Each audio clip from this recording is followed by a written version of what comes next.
What's going on, y'all? Welcome to the Triple Z Podcast. I'm your host, Isaiah Henry. Opening night for the 2024-2025 NBA season was special. Boston Celtics had their ring ceremony. Banner number 18 goes up in the rafters. Jason Tatum and Jaylen Brown get their first rings. And the Boston Celtics' quest for back-to-back titles begins. The New York Knicks have a brand new team with Karl-Anthony Towns and Mikal Bridges. The Wolves have Donte DiVincenzo and Julius Randle making their debut. NBA history was made with LeBron James and Bronny Jr. sharing the court together as the first father and son duo in the NBA. JJ Redick gets his first taste as an NBA head coach, and the farewell tour for TNT of Chuck, Shaq, Kenny, and Ernie is in motion. Overall, just an amazing night in the NBA. I want to start with the first game, New York at Boston. The Celtics put the entire NBA on notice last night. It started with Jason Tatum coming off a screen and making the first three-point shot of many for the Boston Celtics. And we know the Boston Celtics takes and make a lot of three-point shots. But for them to roll out of bed and make 29 out of 61 threes, shooting 48%, like the Boston Celtics didn't miss a beat at all. Because as soon as that first three-point shot went in the hoop from Jason Tatum, it came from every single angle you can possibly imagine. Jrue Holiday, Al Horford, Derek White, Jaylen Brown, Jason Tatum, Hauser. The Celtics was just putting on a three-point clinic on the New York Knicks. Most teams that win a championship, you expect them to come out a little rusty. No, the Boston Celtics looked polished on both ends, moving the basketball, making the proper reads, playing for one another. Joe Mazzulla talked about it the other day that the Boston Celtics don't have pressure on them. It's just another word that he doesn't care. They don't feel pressure as a team to make it back to the finals because they already won. So like nobody can say anything to them. Like they're not thinking to themselves, hey, we have to go back to back. We have to go back to back to really solidify ourselves as a great team. They don't have that mindset at all. They didn't play like that at all. They played like a team that's won before, and they're carrying that winning experience into this season, which can hopefully help them go back to the NBA Finals. I know that's months, a year from now, but that's how the Boston Celtics were playing last night. Jason Tatum, you know he's playing with a chip on his shoulder. He saw what happened in the Olympics. He got benched. He didn't play, and that's crazy to say because Jason Tatum was coming off of a season making first team All-NBA and winning a championship. That was probably on his mind for the entire offseason, getting benched for Team USA. Jaylen Brown said he texted him and said, I was mad for you. Jason Tatum should be mad. He's one of the best players in the league, and to get benched like that, as soon as he came off that screen and hit that first three-point shot, I was like, damn, how you coming, JT? How you approaching us right now? How you going to step tonight? That jump shot looks smooth. Off the dribble, catch and shoot, attacking a closeout. Jason Tatum put the league on notice that it's going to be a long season for everyone else. The Boston Celtics put the league on notice that everything runs through TD Garden. Everything runs through TD Garden. As the defending champs, that's their job, and that's exactly what they did last night. The Knicks didn't stand a chance. As soon as the Celtics had the most three-point makes in halftime, I was like, it's going to be a long night for the New York Knicks. A long night for the New York Knicks. And with the Celtics, like Joe Mazzulla said, they don't have pressure, but as an individual, as a player, for Tatum and Brown, Tatum feels a way about not playing for Team USA, and Jaylen Brown potentially feels a way for not being selected for Team USA. Those two as a duo are going to cause havoc throughout the league. The Boston Celtics looked amazing last night. And what's crazy to think about, that was a game without Kristaps Porzingis. They scored 132 points, hold the Knicks to 109, tied the all-time three-point record for most three-pointers made in a game with 29, and they won the game without Kristaps Porzingis. They did that with Al Horford and Luke Kornet at the center position. So imagine what they look like when Kristaps Porzingis comes back. Just ridiculous. Wow. I understand why the GMs had them at an 83% for winning the title again for 2024-2025.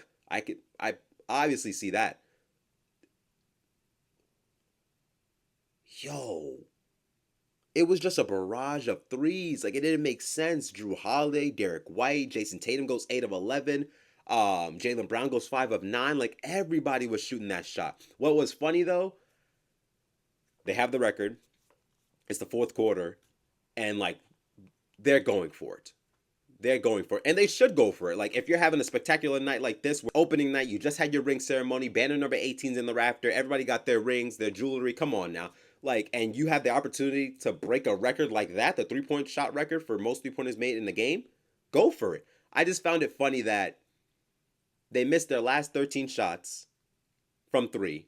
They still go 29 of 61 from three, which is 48%.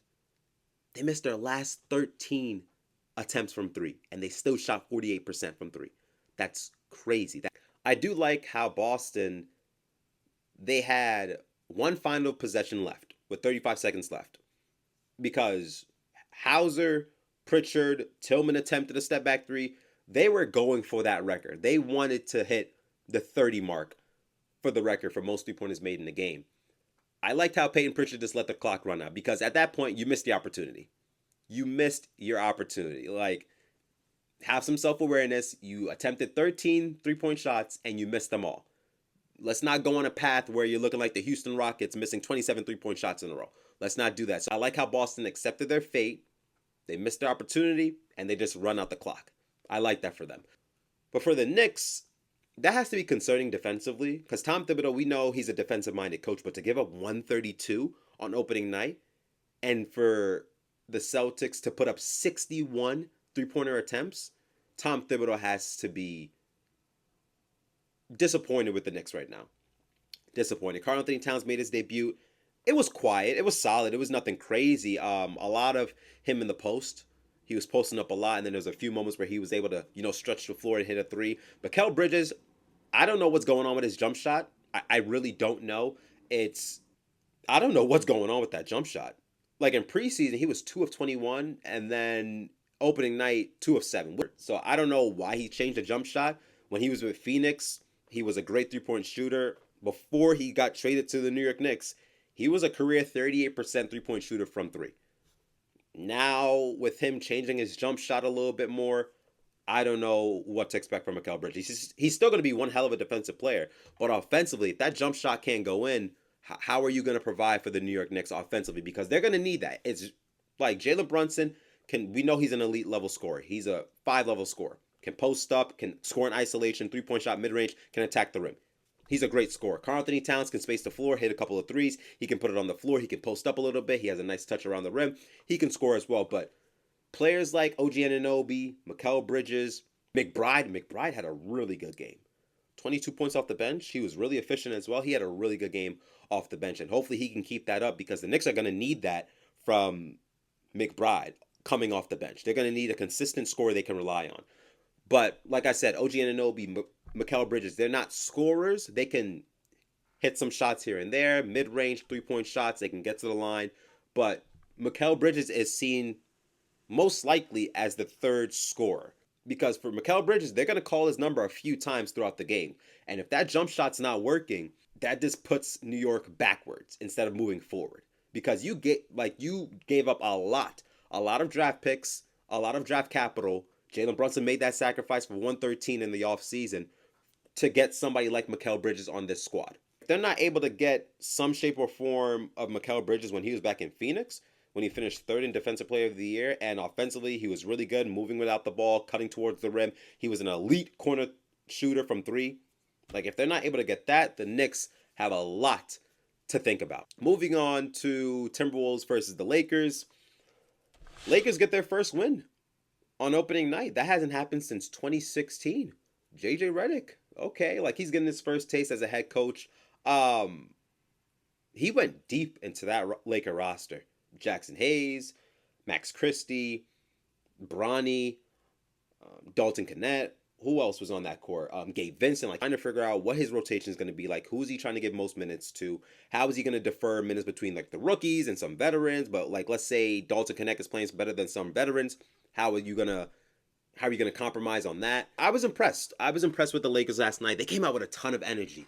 Like the atmosphere, the aura around the Lakers is going to be much different with JJ Redick because JJ Redick, he's a madman about basketball preparation. He's about his X's and O's. He understands the game of basketball at a different level. He can connect with the player. He's a player's coach. So he's going to bring a lot more to this Lakers organization as a head coach. Rui Hachimura asserted himself early in this game, hitting a three, mid-range shot, attacking the rim. He got that poster dunk on Rudy Gobert. That was really fun to watch. Rui is going to be big for the Los Angeles Lakers. JJ Redick has talked about him highly, as well as, D'Angelo Russell and Austin Reeves. Austin Reeves, my boy, had a pretty good game. He had a really good game. LeBron James, year 22. He was coasting. Like, he didn't want to turn it up fully, but, like, he was coasting. I mean, with the Lakers, it makes sense to run everything through Anthony Davis, which worked perfectly because he had 36 points, 16 rebounds, 3 blocks. He was the best player on the court last night. Not even a debate. Not even a debate. I don't care about Anthony Edwards, Rudy Gobert, Julius Randle, LeBron. Anthony Davis was the best player on the floor last night. Best player on the floor last night. History was made last night with Bronny and LeBron getting on the court together, becoming the first father and son duo to play in the NBA. That happened around 4 minutes into the second quarter. It happened. They got on the court. Bronny got a three-point attempt. He missed. I'm not going to get into Bronny too much. I don't like how people are like posting his stats and all this type of stuff. Like, he's the 55th pick in the draft. Let's be realistic with him. Let's give him time to develop. He's probably going to go into the G League for some time. Like, let's give him the proper amount of time to develop. He's the 55th pick in the draft. Stop with all the trolling. That is so corny to me. Dalton was hooping. He only had 5 points, played 16 minutes, but I like what he was able to do. He hit a three-point shot. Anthony Davis saves it. He takes it coast to coast. He finishes at the rim. What else did he do? He had a pick and roll with Jackson Hayes, passes it inside. Jackson Hayes gets a dunk. I like what Dalton Knecht was able to do last night. He's going to find his way into the Lakers rotation. He has to find his way into the Lakers rotation. He's going to need his three-point shooting. They're going to need his experience from college. He's a 4-year player, I believe. They're going to need, they're expecting a lot from Dalton Knecht as a 17th pick in the draft. Anything else? Ant didn't have a great game, I would say. Like Charles Barkley always has this saying, like, players dribble the air out the ball. I thought that was happening a lot with Anthony Edwards. But he had to do it because nobody else was, like, really doing anything. Like, Julius Randle, his debut was calm. Nothing crazy. He was a little bit hesitant. He was very passive in the first few minutes. But, once his first three-point shot went in, he was like, all right, I'm a little bit more comfortable. Dante DiVincenzo, 10 points, hit 2 out of his 8 three-point shots. Later, he'll find his rhythm. Defensively, the Wolves don't look the same. They were getting out-hustled. The effort wasn't there. Right? Like, Austin Reeves was grabbing boards over everybody. He had, 4 to 5 offensive rebounds. They're not getting back defensively, giving up a lot of extra possessions towards the Lakers. Like, Minnesota needs to, because that was their calling card last season. They were a great defensive team, the best defensive team in the NBA last season. They need to rely on that. They need to get back to that shape and form. I know it's the first game, but next game they need to be better defensively. Ton of turnovers. I don't know. They're just careless with the ball. Like, they did not look good last night. The Wolves played from behind for majority of the game. Had a small comeback, but nothing where it was like, all right, like, when are they going to go on a run? I don't know. Like, I stopped watching in the third quarter with 3 minutes left. Like, people got bedtimes. I ain't going to lie to you. Like, it was like 11:40. I was like, I'm going to bed. I trust the Lakers to win. If the Wolves win, that's good too. But, like, I've seen enough from this game. Like, those 10:30 games are going to be beastie, bro. Oh my gosh. Beastie. I'm going to tap in, but you going to bed at least, especially if you staying up to see TNT after the game, you going to bed at like 12:30 if you watch the whole thing. But I had to call it quits after 11. I was not, I gotta get my beauty sleep. I ain't gonna hold you. I got to work in the morning. Opening night was amazing. This season's going to be extremely fun. A lot of new faces on a lot of new teams. Histories can potentially be made with the Boston Celtics winning back-to-back titles. You got OKC, you got the Denver Nuggets, you got the Los Angeles Lakers, the New York Knicks. Like, you got a whole bunch of teams that are ready to play some basketball. That's pretty much it. A lot more content's going to go out on this channel. My mindset, once to twice a week, do a game reaction, give my analysis of the game. I'm going to be doing reels, going to be doing shorts, all types of stuff to get, content out there for you guys. But thank you for listening to the Triple Z podcast. Please like and subscribe to the channel. Let me know down in the comment section what was your favorite part from opening night, whether it was from the Knicks and Boston game or the Lakers and the Wolves game. Let me know. I love to hear your thoughts. Thank you guys for listening. I'll see you guys next time. Zzz.